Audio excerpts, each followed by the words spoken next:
بسم الله الرحمن الرحیم. نن زموږ د قرآن پاک د ترجمې سبق نمبر 24 سے سوره بقره شروع ده. اوله سپاره ده، رکوع نمبر 5 ده.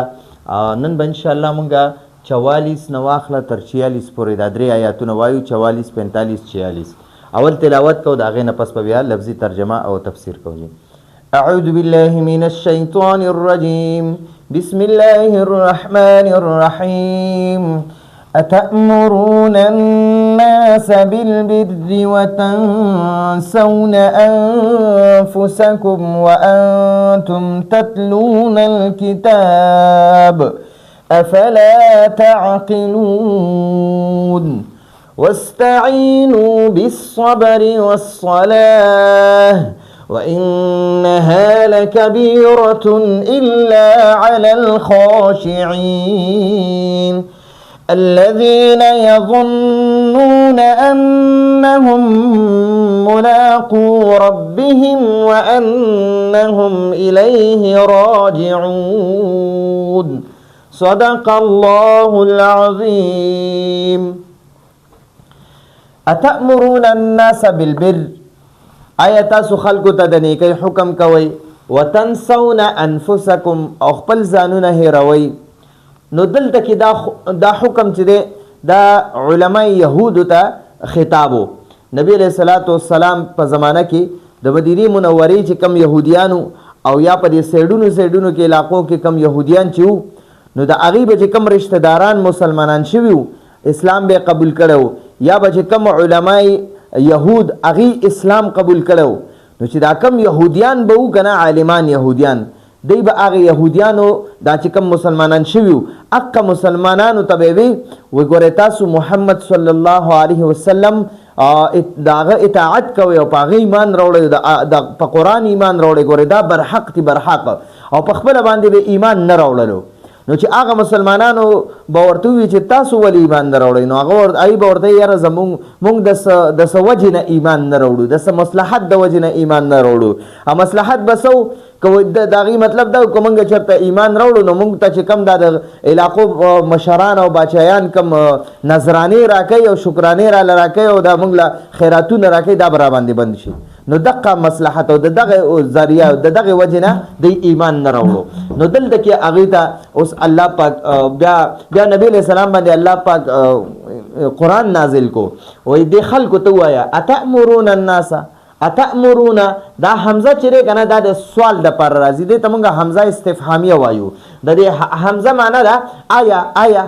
دا الف چې ښکاري که نه د دې معنی ده آیا. اردو کې وایي کیا تم لوگ حکم دیتے ہو،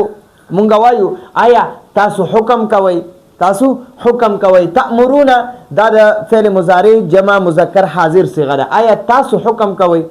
تاسو حکم کوئ. الناس خلقو ته، دا الناس چې دا د اناس جمع ده او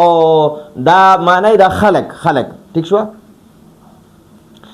بعض وایي چې دا الناس چې دا په اصل کې اناسون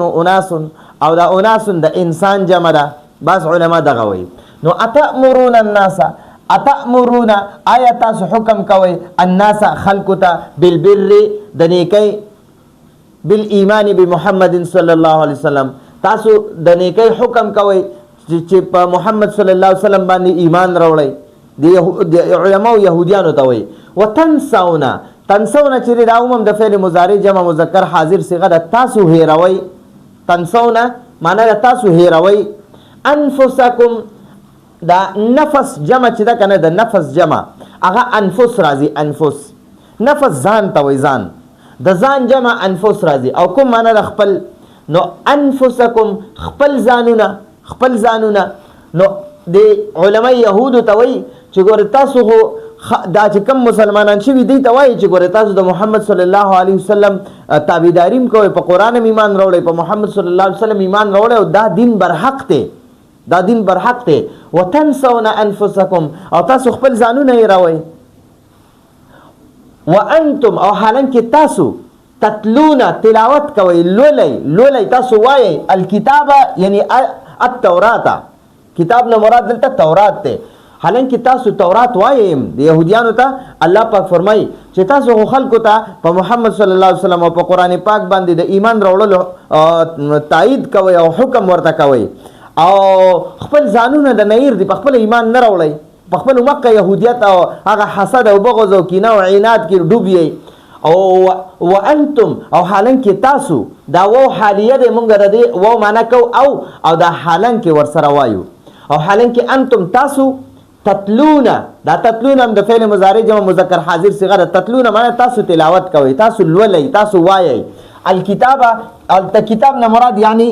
زبر تولی کم یعنی تورات یعنی تاسو تورات لولئ تاسو تورات تلاوت کوي او تاسو بیام چې د خلکو ته حکم کوي په تورات کې هم چې محمد صلی الله علیه وسلم با آخري پیغمبر وي نبی آخر الزمان به وي قران پاک به آخري کتاب وي او د نبی علیہ السلام د دنیا ته یعنی د مبعوث کېدلو نه مخکې یعنی نبوت ملاوېدلو نه مخکې به د يهوديانو به خلکو ته وي ګوره وي محمد صلی الله علیه وسلم به راځي هغه به نبی آخر الزمان وي او د هغه نوم به احمد صلی الله علیه وسلم وي او تاسو په هغه باندې ایمان راوړئ نو چې کله نبی علیہ السلام بیا مدینه منورې ته راغی او د نبوت اعلان وکړو په مکه مکرمه کې بیا په مدینه منورې ته هجرت وکړو نو دغه يهوديانو به خلکو ته مخکې دعوت ورکولو چې ګوره تاسو په محمد صلی الله علیه وسلم ایمان راوړئ په قران به ایمان راوړئ او بیا په خپل راغې نه منکر شو نو دغه ورته وایي چې حالانکه تاسو تلاوت هم کوئ او خپل ځانونه مې کړی نور خلکو ته د نیکۍ حکم کوئ نو دې نه یو مسله معلومه شوه مسله دا معلومیږي مفسرین لیکلي دي وای د دې نه معلومیږي داسې چې کم عالم خلکو ته د نیکی حکم کوي خو په خپل هغه نیکی نه کوي په خپل هغه نیکی نه کوي نو د دې لپاره ډېره سخت سزاګانې دي نو هغې ته په دې کې یو سخت ترین دغه دی جی حکم دی چې ګوره تاسو د نیکی حکم کوئ خلکو ته او خپل ځانونه میر کړي تاسو ولې نیکی نه کوئ په خپل به خلکو ته دعوت ورکوي او په خپل به پاغي باندې عمل نه کوي نو حالانکه تاسو تلاوت هم کوي تاسو کتاب هم وایي او تاسو بیا پاغي باندې عمل نه کوي نبی علیہ السلام فرمای وې دا کله معراج په شپه باندې نبی علیہ السلام د الله پاک ملاقات لته نو الته بیا ورته الله پاک سره نظائر خودل جنت ورته خودل جهنم ورته خودل پاغي کې عذابونه ورته خودل نو یو قسم خلق یو قوم باندې تیرېدم نبی علیہ السلام فرمای وې دا هغه په دې اوخکو کې به درې په دې اوخکو کې به فرشتو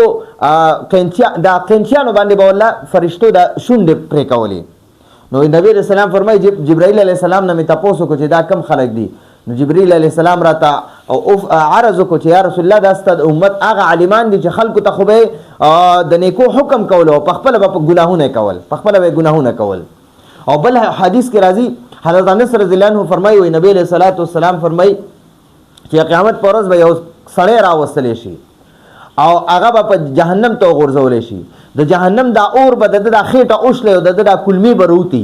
او دا به په جهنم کې تاویږي را تاویږي او دا ټول جهنميان به ورته راجم شي او ورته وې فلانیا تا غفلانه مولا نه او فلانه عالم نه چې موږ ته خو به د نیکو حکم کولو او په خپل دلته کې اوس جهنم ته راغلي خیر شاولي نو هغه ورته تاسو ته خو به ما د نیکو حکم کولو خو په خپل به مې نیک عمل نه کولو تاسو به ما د ګناهونو نه بچ کولای د بچ کېدو بیانات به مې درته کول تقریرونه به مې درته کول خو په خپله به زه د هغه ګناه نه بچ کېدم چې د کومو ګناهونو نه به مې تاسو منې کولی هغه ګناه نه به زه په خپله نه بچ کېدم نو دا راله اوس الله د هغې سزا راکړه جهنم ته یې راوستم او اوس زما کلمې بهر ځوړندې دي او ځان پسې راکاږم نو دغه سخت عذابونه دي نو دلته کې وایي چې تاسو به د نیکو حکم هم کوئ داسې به نه کوئ چې یاره زه په خپله نیک کار نه کوم نو بل ته ولې د نیکۍ حکم کوم بالکل دا غلطه خبره ده که ته د نیکۍ کار نه کوې که نه نو بل ته به د نیکۍ کار حکم کې که ته په خپله یو ګناه کې مبتلا یې که نه د هغه ګناه نه نور خلک منې کوه نو عن قریب چې تا به هم الله د دې ګناه نه منې کړي چې د کومو ګناهونو خلکو ته ته نحوست بیانې د هغې بدیانې ورته بیانې او چې دا ګناه مه کوه دا ګناه مه کوه دا ګناه مه کوه نو الله به تا د هغه ګناهونو نه بچ کوي که ته په هغه ګناه کې مبتلا هم وي خو الله به دې د هغه ګناه نه روباسي او الله به درله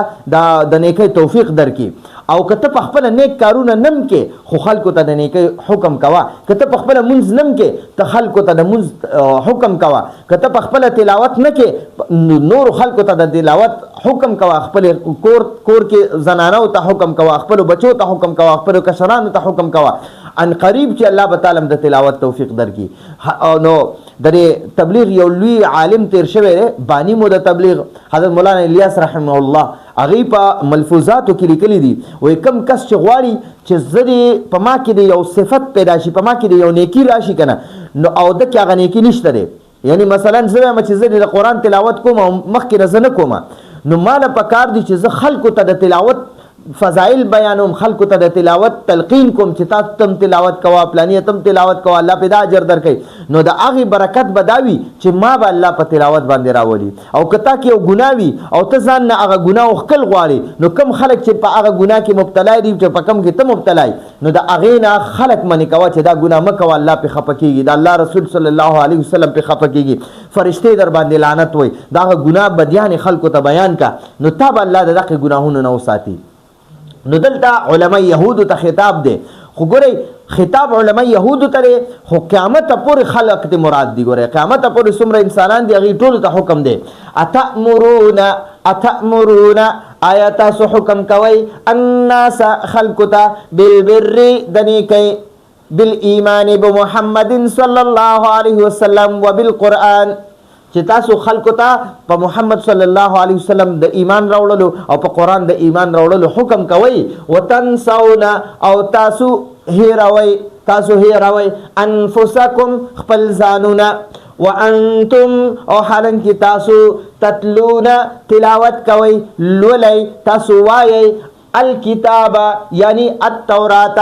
کتاب نه مراد دلته تورات دی چې تاسو د تورات لولئ په تورات کې چې تاسو ته د محمد صلی الله علیه وسلم کوم صفات بیان کړي دي د قرآن پاک کوم فضایل درته بیان کړي یا په قرآن او د قرآن حقانیت درته بیان کړي په تورات کې نو تاسو هغه لولئ او بیا په ایمان نه راوړئ افلا تعقلون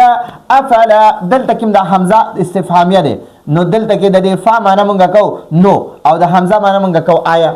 نو آیا لا تعقلون تاسو عقل نه لرئ تاسو نه پوهیږئ سوء اعمالکم په خپل بد عملونو نو تاسو ته خپل دا بد عملونه نه ښکاري تاسو په دې باندې نه پوهیږئ چې دا زه کم کومه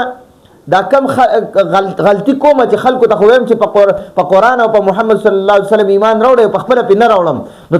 تا ته د دې خپل دا ګناهونه نه دي معلوم تا ته دا خپله بدي نه ده معلومه نو افلا تعقلون آیا تاسو نه پوهیږئ یا آیا تاسو عقل نه لرئ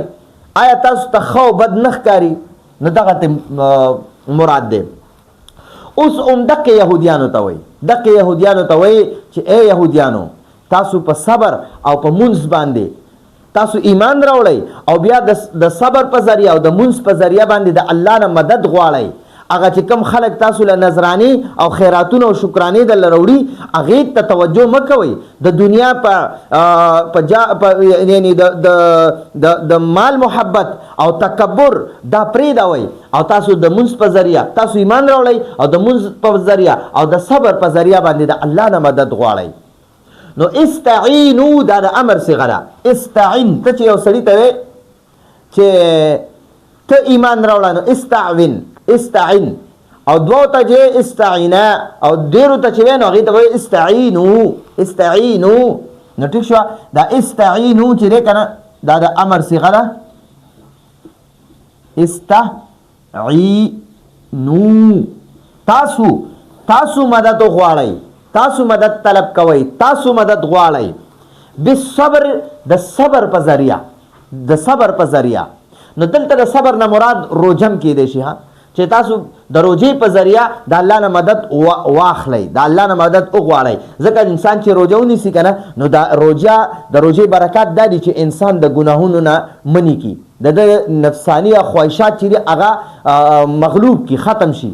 نو صبر نه مراد دلته روجم ده خو د صبر درې قسمونه دي الصبر على ثلاثه اقسام د صبر درې قسمونه دي الصبر على المصیبت اول صبر چې په مصیبت باندې صبر کول دي. د چا پلار مړ شو، د چا مور مړ شو، د چا رور مړ شو، د چا خور مړ شو، د چا بچی مړ شو، د چا زامن مړ شو، د چا لوریانې مړ شو، د چا ښځه مړ شوه، نو دا به په هغې باندې صبر کوي. په هغه صبر الله جل جلاله دله ډېر اجر ورکوي. نو اول قسم د صبر دی الصبر علی المصیبت. دویم دی الصبر علی الطاعات. الصبر علی الطاعات، په نیکو باندې صبر کول. چې نیک اعمال انسان کوي کنه، بس په هغې باندې صبر کوي، په هغې باندې قایم او دایم وي، همیشه د قرآن تلاوت کوي، همیشه مونځ کوي، همیشه د ژبه د الله په ذکر سره لمده وي، همیشه دا د توجه الله طرف ته وي، همیشه دا د الله پاک او د الله د رسول صلی الله علیه وسلم تابعدار وي. نو دغه الصبر علی الطاعات، دغه ته دویم صبر شو. اول صبر علی المصیبت ته، دویم صبر علی الطاعات ته، او دریم صبر عن المعصیت ته، صبر عن المعاصی. صبر عن المعاصی، د ګناهونو نه ځان بچ کولو باندې صبر کول. یعنی یو انسان دی هغه ګناه ته زړه شوی دی، حرام خورۍ ته زړه شوی دی، بدکارۍ ته زړه شوی دی، غلطۍ ته زړه شوی دی، خو دا په هغې د هغې نه ځان ساتي او په دغې صبر کوي. نو دا درې قسمه صبر دی. نو دلته کې دقه یهودیانو ته وایي چې ګورئ تاسو ته د مال او د تکبر ختمېدو چې کومه یاره ده که نه، نو په هغې باندې د الله نه مدد وغواړئ او صبر وکړئ. صبر، نو صبر په دوو څیزونو سره انسان د الله مدد په دوو څیزونو سره انسان ته میلاویږي، یو د صبر په ذریعې سره او یو د صلات د مونځ په ذریعې سره. نو دلته د صبر نه روژه هم کیدی شي ښه، خو دلته ته مراد صبر مونږ به واخلو. نو صبر بیا درې قسمه شو: صبر علی المصیبت، صبر علی الطاعات، صبر عن المعاصی. صبر عن المعاصی. واستعینوا، دا اصل کې استعینوا، تاسو مدد حاصل کړئ، تاسو مدد وغواړئ. نو دلته کې دا ور سره بیا راغی. نو واستعینوا، تاسو مدد وغواړئ، واستعینوا او تاسو مدد وغواړئ بالصبر، د صبر په ذریعه، وبالصلاه دلته با محذوف ته. نو د دې صلات عتب په دې با باندې شوی دی. دلته کې اصل کې داسې ویل کېږي بالصبر وبالصلاه، خو بیا یو ځل با ذکر شوی ده، نو د دویم ځل ضرورت پکې نه راځي. بالصبر، د صبر په ذریعه، د باب معنا مونږه د صبر ذریعہ وکړه، یعنی ذریعہ وکړه د صبر په ذریعہ، والصلات او د مونځ په ذریعہ. نو انسان چې صبر کوي او مونځ کوي پابندۍ سره، نو الله جل جلاله د دې انسان مدد کوي. مدد نو هر ځای کې د صبر او د صلات په ذریعه سره د الله نه مدد غوښتل پکار دي. ٹھیک شو؟ مونځ دا نبی علیہ السلام فرمای جعلت الصلاة قرة عینی، یا جعلت قرة عینی بالصلاة. الله پاک زما د سترګو یخوالی مونځ جوړ کړی دی. او نبی علیہ السلام ته چې به کلم مشکلات رالل کنه، فوراً به په مونځ باندې ودرېدو. یو صحابي فرمای وای په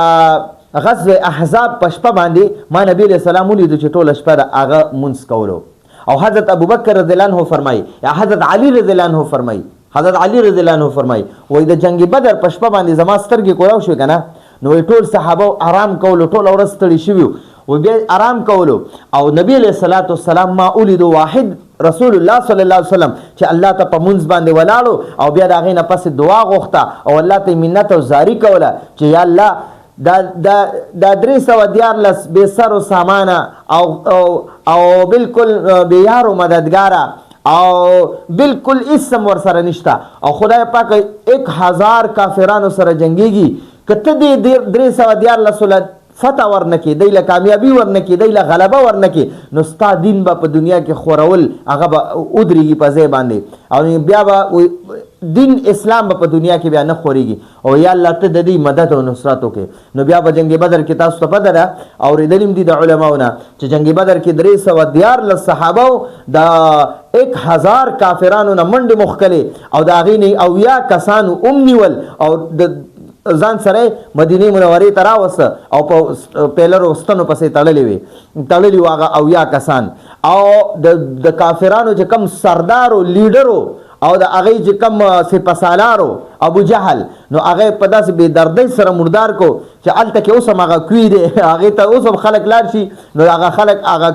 کوي اوس هم په کاڼو باندې ولي وایي دلته ابو جهل مردار شوی دی نو دغه ده چې د مونځ په ذریعې سره او د صبر په ذریعې سره د الله مدد غوښتل واستعینو او تاسو مدد حاصل کړئ تاسو مدد وغواړئ تاسو مدد طلب کړئ بالصبر د صبر په ذریعه والصلاه او د مونځ په ذریعه ٹھیک شو نو دلته يهوديانو تم خطاب دی چې يهوديانو تاسو چې کم د مال محبت په زړه کې دی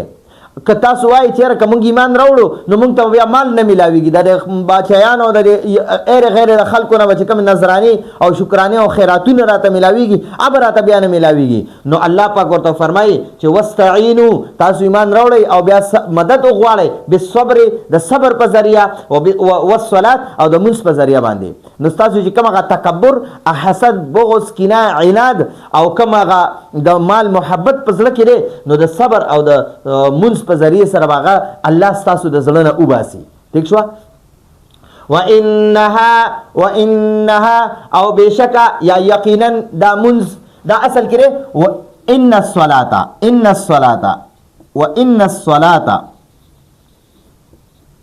دا اصل کې ان الصلاه لري خو د صلات په ځای باندې دا ها راوړه دا ها نو ان یقینا یا بشکا ها دا منز لکبیرتن دی کبیرتن سره چې کوم دا لام دی کنه دا د تاکید د پر راځي مونږ وایو ضرور به ضرور یا خامخا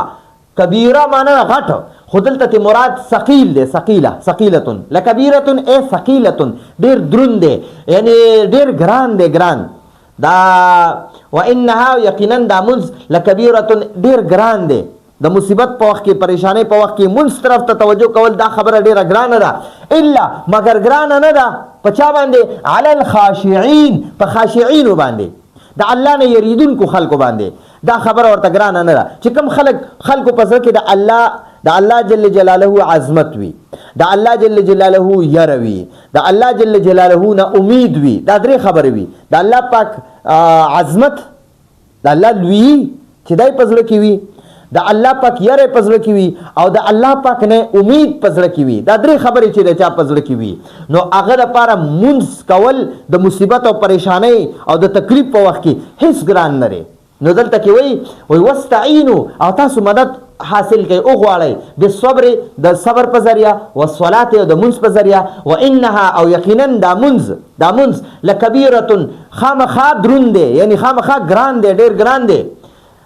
د مصیبت او پریشانی په وخت کې الا مگر ګران نه دی درون نه دی مشکل نه دی علی الخاشعين په عاجزی کوونکو یعنی د الله نه یریدونکو باندې اډول ګران دی نو دا خاشعين چې کنه خاشعين دې ته مونږ وایو جمع مذکر سالم جمع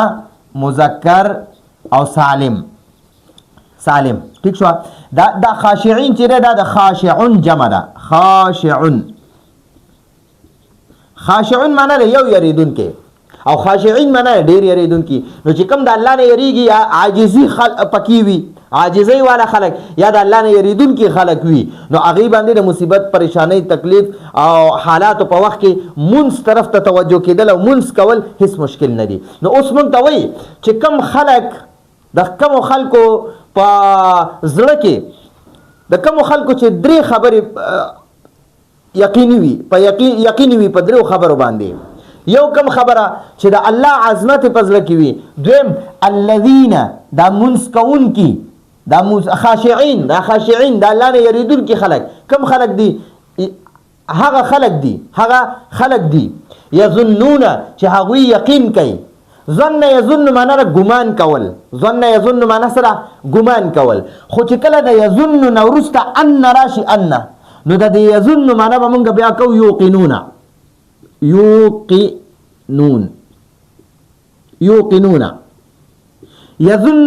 یظنون بیا د یوقنون په معنا کې راځي ځکه چې کلم د ظن یظن نورسته ان راشي کنه ان نو د دې ظن یظن معنا بیا د یوقنون راځي ٹھیک شو نو یظنون خو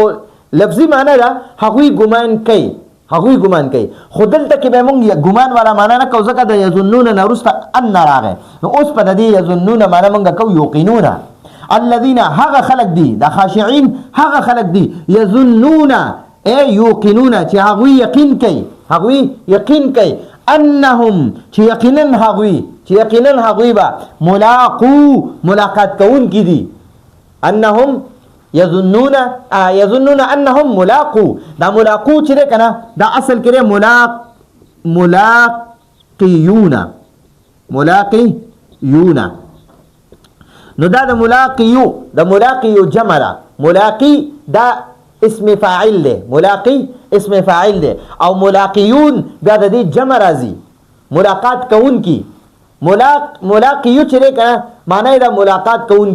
ملاقات کوونکې او ملاقیون معنی دا ډیر ملاقات کوونکی بیا پدې کې تعلیل شوی دی تعلیل یو قانون پکې لګیدل نو دا ملاقیون چې کنه دا بیا ملاقو شو ملاقو دا یو ملاقو نو د دې ملاقو معنی دا هغوی ټول ملاقات کوونکی دي ٹھیک شو ملاقون ما دا اسم فاعل دا او جمع دا نو معنی دا ملاقات کوونکی دي ٹھیک شو نو الذين دا خاشعين هغه خلق دي دلته بور سره دي اولیکو هغه خلق دي يظنون چې هغوی یقین لري هغوی یقین کوي انهم چې یقینا هغوی با ملاقات کوونکی دي یعنی هغوی به ملاقات کوي ربهم د خپل رب سره نو دوی به خپل رب سره ملاقات کوي یو د الله عظمت پزله کوي یو د الله پاک ملاقات پزله کوي وانهم او یقینا هغوی الیه د هغه طرف ته یعنی الی الله د الله طرف ته راجعون واپس لون کړي نو هغه وی چې د الله عظمت او محبت پزله کړي او د هغه د الله پاک سره ملاقاتم دغه په دې باندې ایمان دی یقین دی او درېمه خبره پسې یقین دی چې د دې دا یقین دی چې د بعثت نه پس د قیامت پر ورځ د راپاسېدو نه پس په الله طرف ته واپس کیږو ٹھیک شو د مرګ نه پس په دوباره راپاسو او الله پاک سره ملاقات کیږي نو الیه معنا د هغه طرف ته راجعون معنا د راجعون دام اسم فاعل دی او د راجعون جمع ده ٹھیک شو دې ته مونږ وایو صيغه جمع مذکر سالم ادا د راجعون جمع ده راجعون معنا واپس تلون کې یو سړی او راجعون معنا واپس تلون کې ټول واپس تلون کې ٹھیک شو واپس تلون کې دي نو دا خو زمونږه لفظي ترجمه وا او مختصر تفسیر مو اوس به ان شاء الله مونږه لفظي ترجمه کوو اتأمرون آیاتاسو حکم کوي الناس خلقتا بالبر دنیکی بالایمان بمحمد صلی الله علیه وسلم وبالقرآن یعنی تاسو دنیکی حکم خلقتا کوي ٹھیک شو وتنسون او هغه نیکی څه شي په محمد صلی الله علیه وسلم او په قران پاک ایمان يهوديانو با د يهودو علماو با مسلمانانو ته چې په دغه باندې قائم او دائم مضبوط راغی کوي همغه د سم مصلحت د وجه د وجه نه مونږه ایمان نشو راوړل په محمد صلی الله علیه وسلم او په قران باندې اتأمرون آیاتاسو حکم کوي الناس خلقتا بالبر دنیکی وتنسون او تاسو هیروي انفسکم خپل ځانونه وانتم او حرنکی تاسو تتلون تلاوت کوي لولي کتاب یعنی تورات افلا تعقلون آیاتاسو نه پوهیږئ آیاتاسو عقل نه لرئ دوانه معنی کولی شئ واستعینوا تاسو مدد غواړئ او تاسو مدد غواړئ واستعینوا او تاسو مدد غواړئ بالصبر د صبر په ذریعہ والصلاة او د منځ په ذریعہ وانها او یقینا دغه منځ هغه یعنی هغه منځ لکبیرة خامخا دروند دی یعنی خامخا ګران دی یعنی ډیر مشکل دی الا مگر مشکل نه دی ګران نه دی درون نه دی علی الخاشعين فخاشعان باندې نه درون دی نه ورته دا مشکل دی دا تکلیف مصیبت په وخت کې خاشعين عاجزی کوونکی عاجزی کوونکو ته وایي یا د الله نه ویریدونکو ته وایي. الذین هغه خلق دي د خاشعين درته وسیادی د خاشعين صفت درته د الذین یادی. الذین هغه خلق دي د خاشعين هغه خلق دي یظنون ای یوقنون چې هغوی یقین کوي انهم چې یقینا هغوی ملاقات کوونکي دي ملاقات کوونکي دي ربهم خپل رب سره وانهم او یقینا هغوی الیه د هغه طرف ته یعنی د الله طرف ته راجعون واپس لونکي دي. ٹھیک شو جی. نو دا زمونږه لفظیم ترجمه وشوه، مختصر تفسیر هم ورسره وشو او راتلونکي درس پورې اجازت غواړو. هذا هو المرام والله اعلم بحقيقة الكلام.